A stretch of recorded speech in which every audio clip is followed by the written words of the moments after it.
similar to the Mahindra Finance turnaround that we had started about a year and a half ago.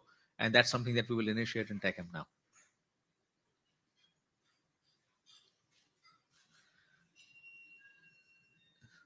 Our listed growth gems, logistics, hospitality, and real estate, are all positioned very well in their industries. Logistics has seen some challenges from the implementation of the integration of Rivigo, and those are behind us now. So you'll see improvements in that going forward. Hospitality is on a very good track, a huge amount of demand. The business is positioned very well as a leading player in family vacations in India. And the real estate business is on a very strong track also in terms of uh, much more aggressive growth. All three are have outlined plans for a 5x growth in the next 5 to 7 years.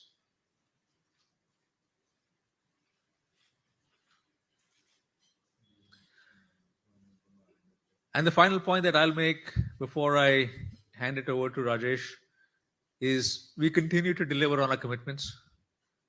We've talked about 18% ROE. We are at 24% right now. And no, that does not mean we're taking the bar up on ROE. 18% is a very strong bar to have. We will continue to maintain that bar. And as we invest in further growth, we might see that 24% come down to 18% at some point. But we feel that that's a very strong bar to have. That's what will enable our 5x growth challenge for our growth gems and really driving that. EPS growth has been 60% as compared to the 15 to 20% commitment that we've delivered. So overall, a very strong quarter. Lots of credit to all our teams that have helped drive these results. And to talk more about that, I'm going to invite Rajesh after just highlighting the key messages here. Consolidated PAT, as you saw earlier, is up 60%. Auto and farm are capitalizing on market leadership. Mahindra Finance moving very well forward. Tech Mahindra, we've got to initiate that turnaround. Capital allocation continues to be very strong for us. In this quarter, it's actually yielded us investment gains as well. In addition to KG Mobility, we had MCIE and we had Sanyo that resulted in 870 crore profit. And consistent delivery on commitments. So with that, Rajesh.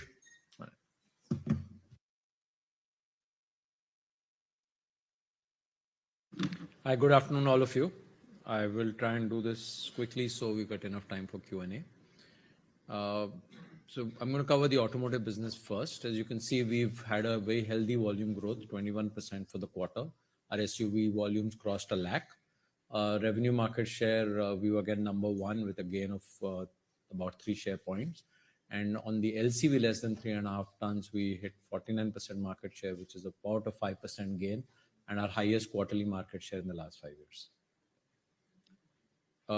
This shows you the trend line of how our volumes have ramped up from 42,000 odd in the quarter one of F22 to that's the SUV volume and crossing 100,000 in the quarter.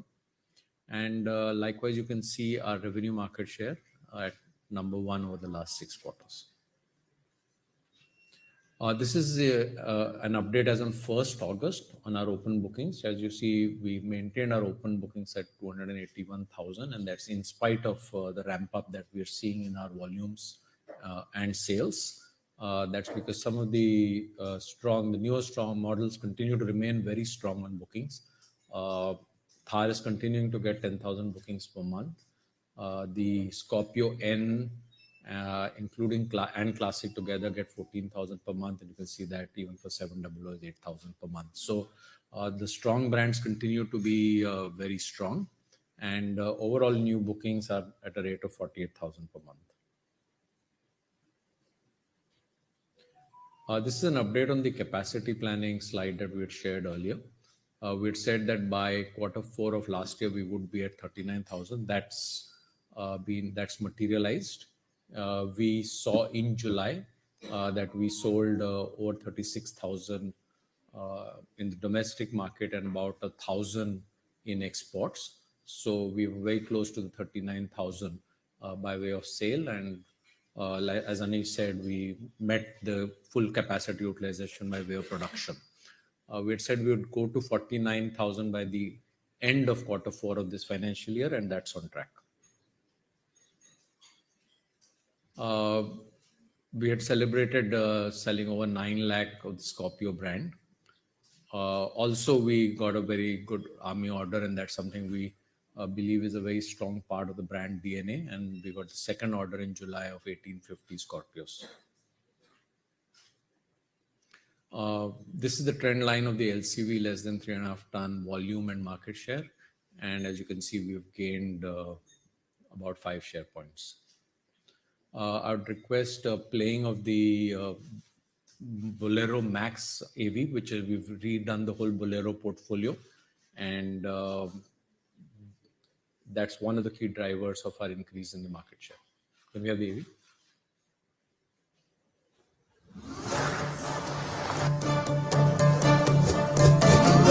नई Bolero max pickup range, इसमें सब कुछ नया है। Tyres इतने बड़े कि यहां से भी हाईवे समझ के निकल जाए। इसका टर्निंग रेडियस अब इतना छोटा है कि तंग गलियों से भी सीना चौड़ा करके निकलता है। अलग अलग पेलोड, अलग अलग कार्गो साइज, इतने सारे ऑप्शंस। इसमें सब कुछ नया है, बस एक चीज पुरानी है। आज भी वही भरोसा जिसने इसे बनाया है, इंडिया का नंबर 1 पिकअप। नई Bolero max pickup range, max बने सबसे ज्यादा। So this is actually a fully refreshed product portfolio, all new products in all the horsepower categories. We've started taking our new portfolio products international. We've launched the 700 in Australia, and you can see the kind of showrooms we are creating, globally. Strong statement about how we are building our brand globally. You see these visuals across Australia, New Zealand, and South Africa, where we've launched the portfolio of products, all with a view to building a strong brand in these markets. We also set a world record for, this was in the Simpson Desert in South Africa with the Scorpio N. It's a Guinness Book World Record for covering time and distance together. So 385 kilometers in 13 hours, non-stop, a testimony to the reliability and the capability of the product. In the last mile mobility business, we continue to do very well. It was our highest ever three-wheeler volumes of 14,700 in the quarter, and we continue with our market leadership here. This is a quick look at the auto consolidated results. So you can see the revenue grew 27%. The PBIT without the one-time gain of 405 kg mobility, just as a recap, is the SANYO Motor Company, where we've had a mark-to-market gain of 405 crores. So 81% growth without that, and 141% growth if you were to take the mark-to-market on kg mobility. This is, the question gets asked often, when do we get back to the earlier margins? You can see auto standalone is at 7.5% PBIT percentage margin, clearly best among peers, and also getting us back to our F19 margin level, which we had said we will directionally move towards, and we're happy with the pace at which we've been able to accomplish this. A quick look at FES. Volumes were down, but we gained market share. We were expecting quarter one volumes to be slow because of a season shift on Navratra between April and March last year. We've gained a 0.2% share in the quarter and 0.5% share YTD in July. This is a trend line. This is our highest quarterly market share since quarter 2 of F20. Two key parts to continuing our market strategy, gain of market share. One is, of course, strengthening our channel.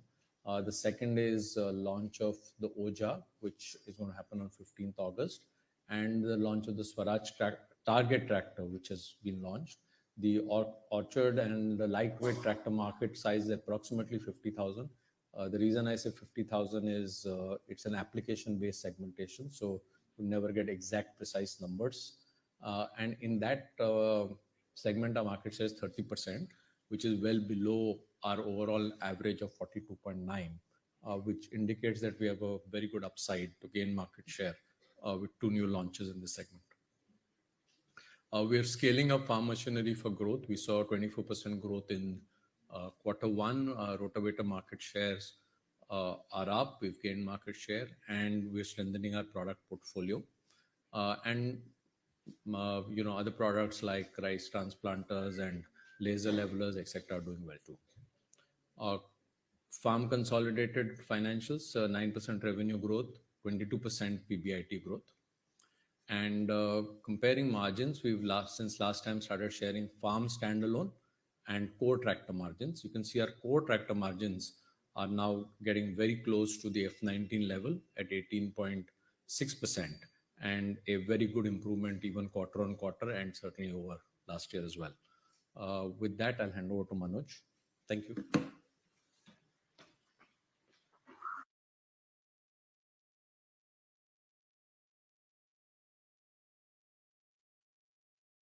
Everybody. I think I'm going to cover some slides quickly on summarizing all the numbers. I think you heard about auto and farm separately. I think the overall numbers at a consolidated level, it's 19% growth in terms of revenue, and it was led by auto, as Rajesh explained. Farm had a steady quarter. Mahindra Finance, I want to call out, it was a 23% growth in Mahindra Finance. So that's another company which has contributed very well to the overall growth. From a PAT perspective, about 60% growth in PAT to 3508. I think we called out the impact of KG Mobility relisting.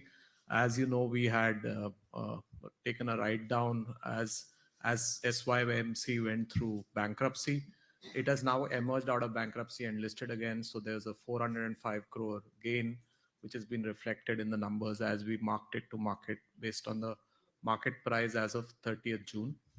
So that's in those numbers. Just a quick look at how that number splits up. I think if you look at Q1 last year, it was 2196 crores. And this is going to be uploaded, so it'll be in the public domain, so you don't need to click a photograph specifically, but feel free. I think from an auto perspective, 533 crores is operational, 405 crores is because of KG Mobility. That's the increase. Farm is very steady, 205 crore increase. And overall, as we call services, which is Tech Mahindra, Mahindra Finance, and all of our businesses which are catering to the growth gems and the other businesses, they're all clubbed together as services. That's contributing positive 169 crores.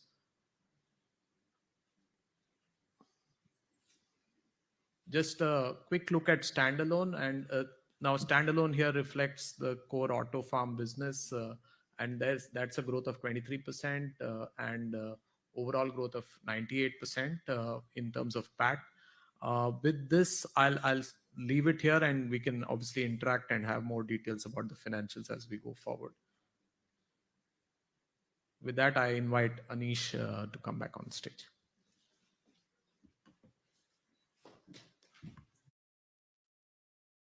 Thanks, Rajesh and Manoj. Topic that I know everyone's very eagerly looking forward to. We'll come back to questions in a few minutes. Let me just spend a few thoughts on this, and then we'll open it up for questions. So first, as I said earlier, I do want to emphasize that our capital allocation discipline has not changed. Let's talk about RBL, which is where all the questions came in. This is an investment of 417 crores today.